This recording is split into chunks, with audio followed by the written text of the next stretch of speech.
In this chapter, we're going to continue with our review of the 2018 IPCC Summary for Policymakers Global Warming Report of 1.5 degrees C.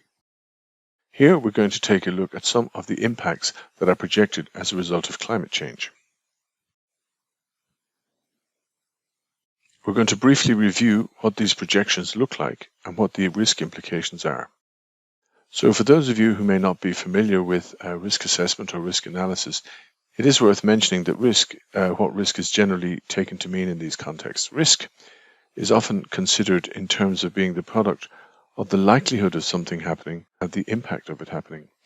So something could be high risk, for instance, if it either is very likely to happen or that there's a very significant impact when it does actually happen.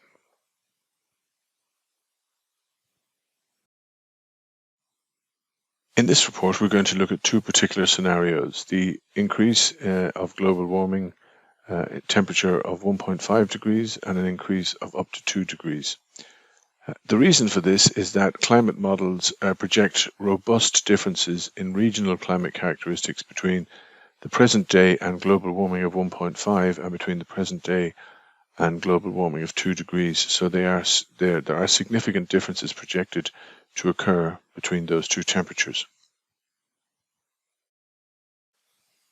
The differences include increases in mean temperature in most land and ocean regions, hot extremes in most inhabited regions, heavy precipitation in several regions, drought and precipitation deficits in some regions.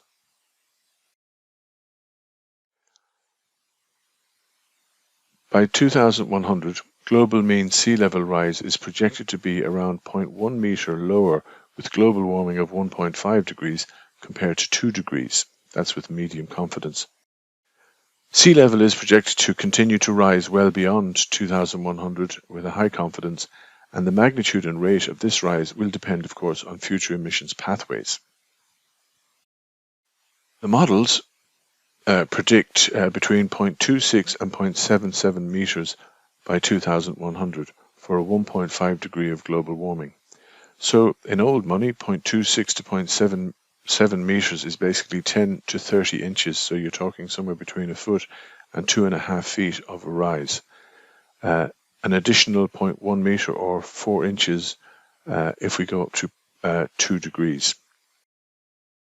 They predict that the reduction of 0.1 mil or 0.1 meter, 4 inches in global sea level rise would imply that 10 million fewer people would be exposed to related risks based on population in the year 2100 and assuming no adaptation. Sea level rise will continue well beyond 2100 even if global warming is limited to 1.5 degrees in the 21st century, and this is with a high confidence. Marine ice sheet instability and Antarctic and/or irreversible loss of the Greenland ice sheet could result in multi-meter rises in sea level over hundreds to thousands of years. So the rises that we're talking about are small compared to what is likely to happen in the longer run. These instabilities could be triggered at around 1.5 to 2 degrees of global warming.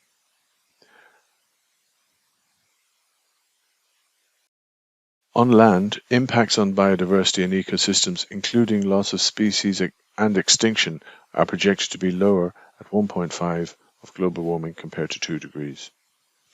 Limited global warming of 1.5 compared to 2 is projected to lower the impacts on terrestrial, freshwater and coastal ecosystems and to retain more of their services to humans. This is a high confidence prediction. Of the 105,000 species studied, 6% of insects, 8% of plants and 4% of vertebrates are projected to lose over half of their climatically determined geographical range for warming of 1.5 degrees. However, if we're talking about a 2-degree increase, you're talking about 18% of insects, 16% of plants and 8% of vertebrates. They are very significant figures. Approximately 4% of the global terrestrial land is projected to undergo a transformation of ecosystems from one type to another at 1 degree of global warming, which is pretty much where we're at, compared to 13% at 2 degrees. Limiting global warming to 1.5 degrees compared to 2 degrees is projected to reduce increases in ocean temperature, as well as associated increases in ocean acidity and decreases in ocean oxygen levels. Consequently, limiting global warming to 1.5 is projected to reduce risks to marine biodiversity, fisheries, ecosystems, and their functions and services to humans. However, there are implications for reaching 1.5 degrees, even though they may not be as significant as the 2-degree limit. Global warming of 1.5 is projected to shift the range of many marine species to higher latitudes, as well as to increase the amount of damage to many ecosystems. It is also expected to drive the loss of coastal resources and reduce the productivity of fisheries and aquaculture, especially at lower altitudes. The risk of climate-induced impacts are projected to be higher at 2 degrees than those at global warming of 1.5 degrees. This next statistic, when I first came across it, I found quite disturbing, and I think it indicates the gravity of the situation that we're facing.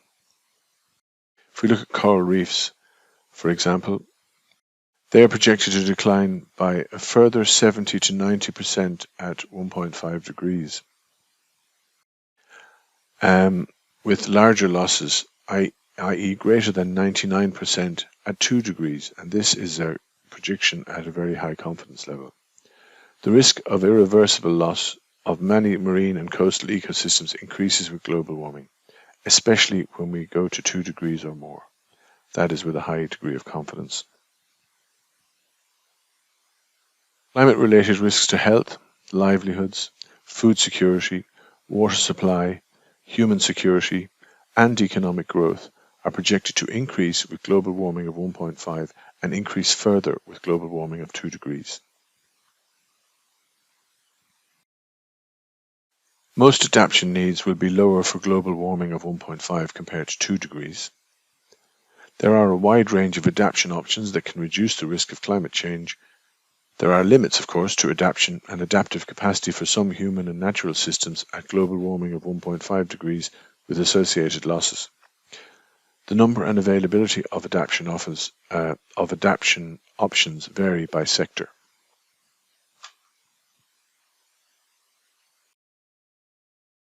Here we have an interesting figure, and how the level of global warming affects impacts and/or risks associated with reasons for concern and selected natural, managed and human systems. So we have 5 levels of reason for concern there.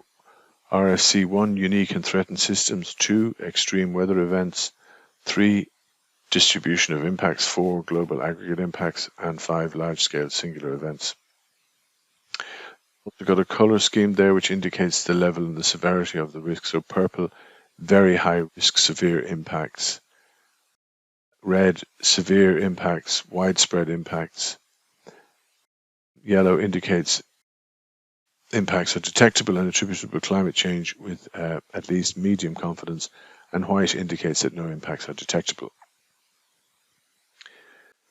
So, reason for concern 1, unique and threatened systems, ecological and human systems that have restricted geographic ranges, constrained by climate-related conditions, and have high endemism or other distinctive properties.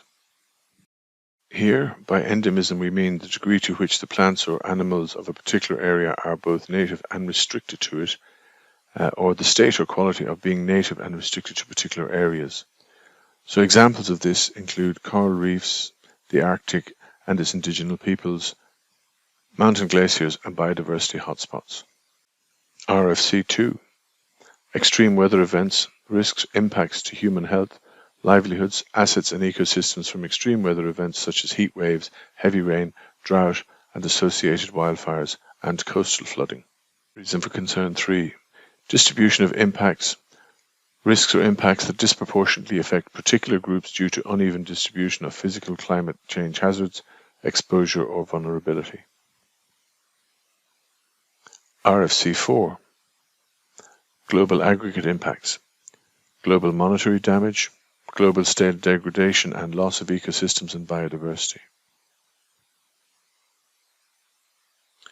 Reason for concern 5, large-scale singular events are relatively large, abrupt, and sometimes irreversible changes in systems that are caused by global warming. Examples include disintegration of Greenland and Antarctic ice sheets. So we're going to conclude here in relation to our impacts and risks, or predictions and risks on this particular figure. Impacts and risks for selected, natural, managed and human systems. So this just gives you an idea of the kind of risks we're talking about. So for warm water corals there, you can see that once you go above 1 degree, and you can see that it's very high levels of confidence, you're into the red, you're into sort of severe implications. So for coral reefs, once you go up to 1.5, very severe. Mangroves, impacts don't really kick in until around the 1.5 degree mark with medium confidence. Small scale, low altitude fisheries, 1 degree, you're starting to see implications, significant implications at 1 degree there, varying from high to medium.